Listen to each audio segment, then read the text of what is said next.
Haktorni Mantri Khorang Narendra Modi ni Achukphang bai sa shalo Khlaijakha Niti Aayokni Philchi BeremniGoverning Council meeting o manjakha kaini sibure hasteni Mantri Okrate kaisini Union Territory Council ni Lieutenant Governor Song New Delhi ni Bharat Mandapau Khlaijakha Niti Aayokni Philchi BeremniGoverning Council meeting o Achukphang ni samukhlaika Haktorni Mantri Khorang Narendra Modi manjakha kaini sibure hasteni Mantri Okrate kaisini Union Territory Council ni Lieutenant Governor Song 4 सालनि कक्सा पान्दारि नाहारमुक विकसित हास्टे तै विकसित भारत 2047 कक्सा पान्दा चेंगजांनानि सिगां Pahalgam party मुंग थैनाय रकनो मुइतो खलायै सते काइसा स्रिं स्रिं तंमानि बिसिंतै कक्सा पान्दानि पुइला बखागनो लामजक संमानि ककना रखा हाक्तरनि मन्त्रि खरंग नरेन्द्र मोदी शाखा हाक्तरनि जत बरक रंनि खातंमानि इंखा विकसित भारत सुनामनानि आबो कुनु काइसा थंकरं बदलनि एजेन्डाया आबो 140 करोड़ इंडिया हानि बरक रंनि समाय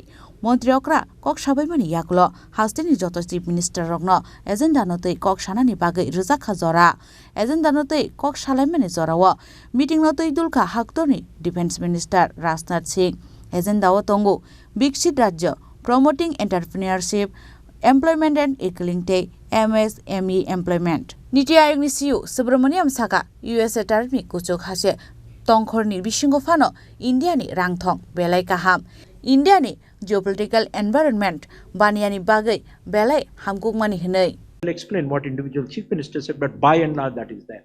And it came out in PM's own concluding remarks. He used the words, बहुत सार्थक चर्चा हुई. And so it actually came out that, this was one of the most positive meetings that one could have had, considering a very diverse composition in the room. And I think that is something we should all take note of. And what the Prime Minister said is, this is the highest body representing the federal structure of India, where you have both about 15 cabinet ministers apart from the Prime Minister, and all the chief ministers and the lieutenant governors of states, whoever is there. And there is no body which represents India's federal structure in one room, like the Governing Council of Niti, and everybody unanimously supporting in one voice gives everybody who has acted a lot of strength. But more important than that, what he says is that we need the same approach that we have had in supporting Operation Sindoor to actually go and achieve Vikasit Bharat.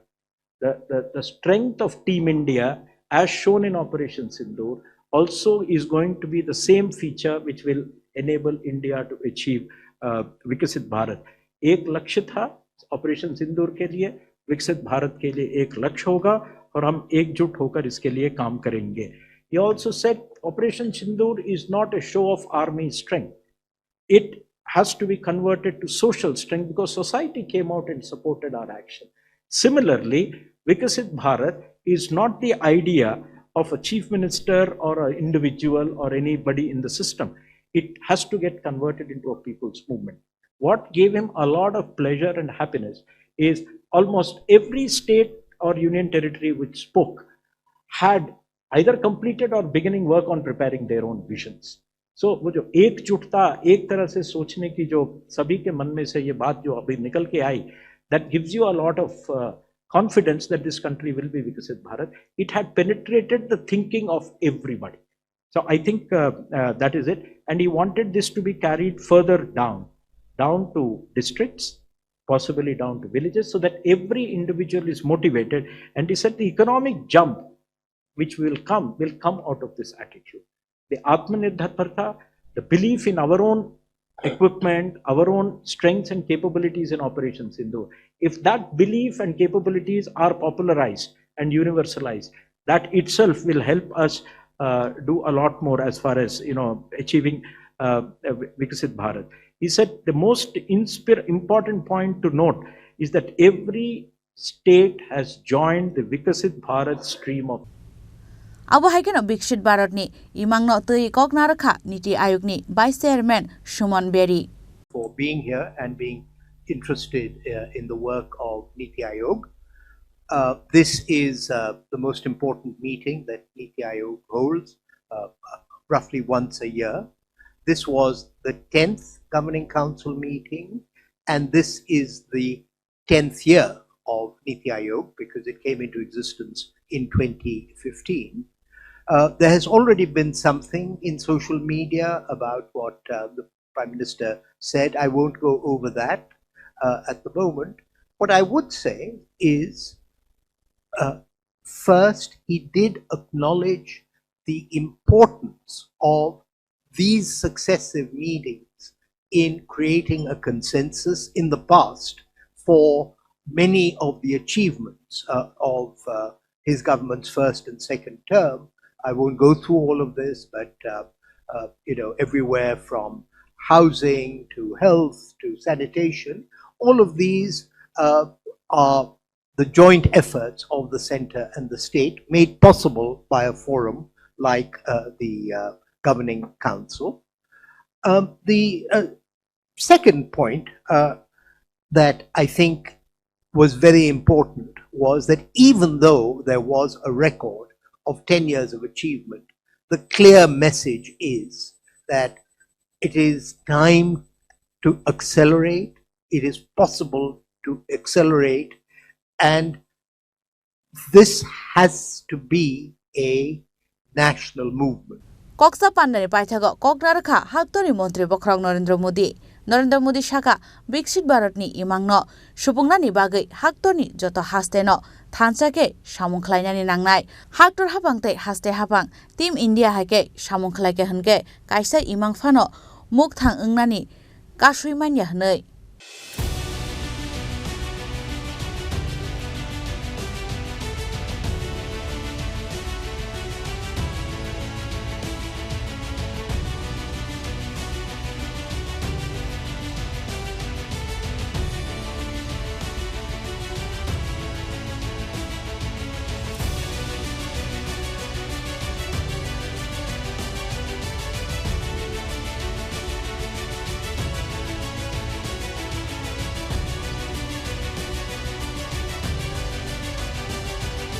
Koksa Panda Paiman Yagulo, Koktuma Tumne Rogbai, Kok Shanan Tangai, Delhi Hastin Chief Minister Rekha Gupta Te, Himachal Pradesh ni CM, Sukhwinder Singh, Tamo Shaka, Kanaina Elian, Faidi Tabu. Ma'am पहली बार दिल्ली का नेतृत्व नीति आयोग में बैठे हैं, क्या बोलना चाहेंगे आप?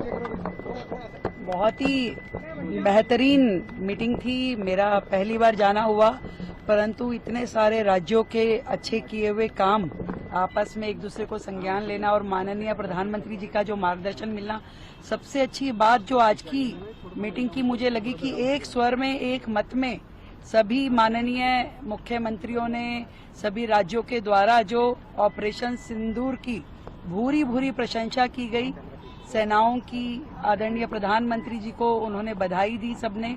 ये बहुत ही आनंददायक था कि पूरा भारत किस तरीके से एकजुट है और बहुत सारी बेहतर चीजें अलग अलग राज्यों से सीखने को मिली, सुनने को मिली और बहुत अच्छा एक्सपीरियंस रहा।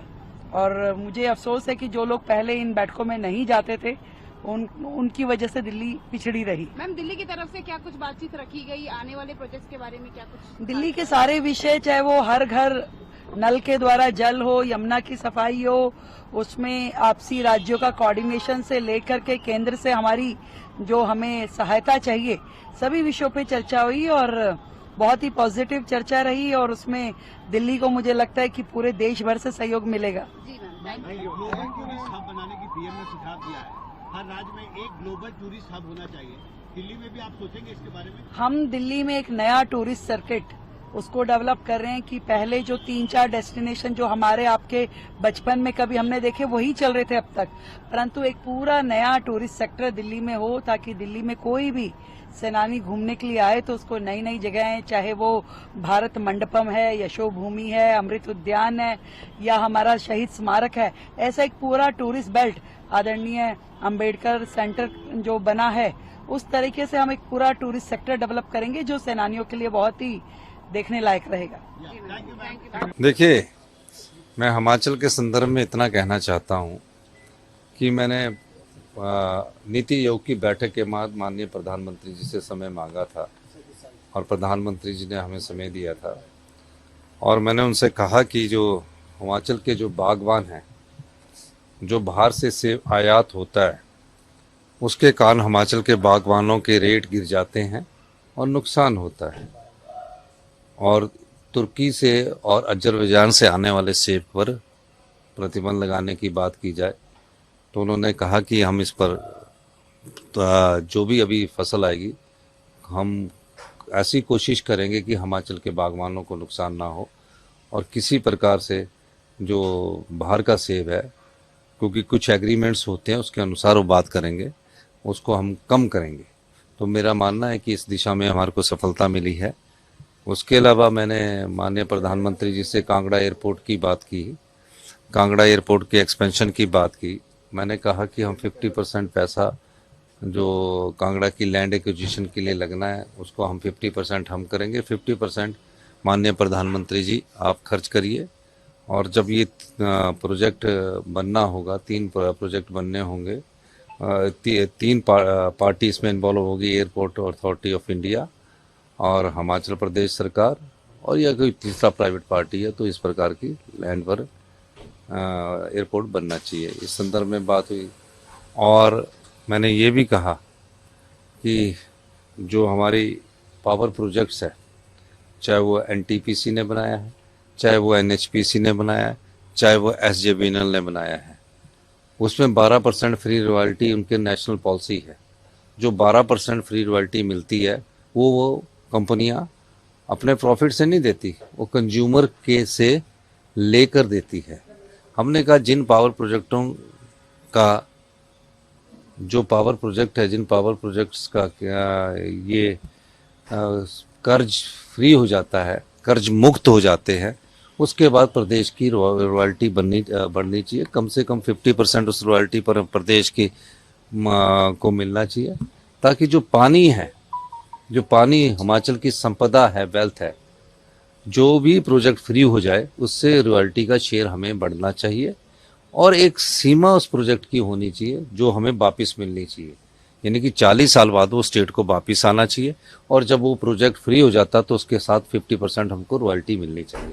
इस दिशा में मैंने प्रधानमंत्री जी से व्यक्तिगत तौर से मुलाकात भी की है और निश्चित तौर पर हमारी बातों को गौर किया जाएगा और आने वाले समय में हमने ये चाहेंगे कि इन चीज़ों पर वो गौर करें। तीसरा, जो हमारा फाइनेंशियल स्ट्रक्चर्स है और फाइनेंशियल स्ट्रक्चर्स में जिस प्रकार की डिसिप्लिन की बात है, और हमने कहा कि आप इस समय हमारी स्टेट रिफॉर्म से गुजर रही है, आप हमारी आर्थिक स्थिति ठीक नहीं है, आप कृपा करके हमें कुछ फाइनेंशियल असिस्टेंट भी दीजिए और निश्चित तौर पर हमने ये बात।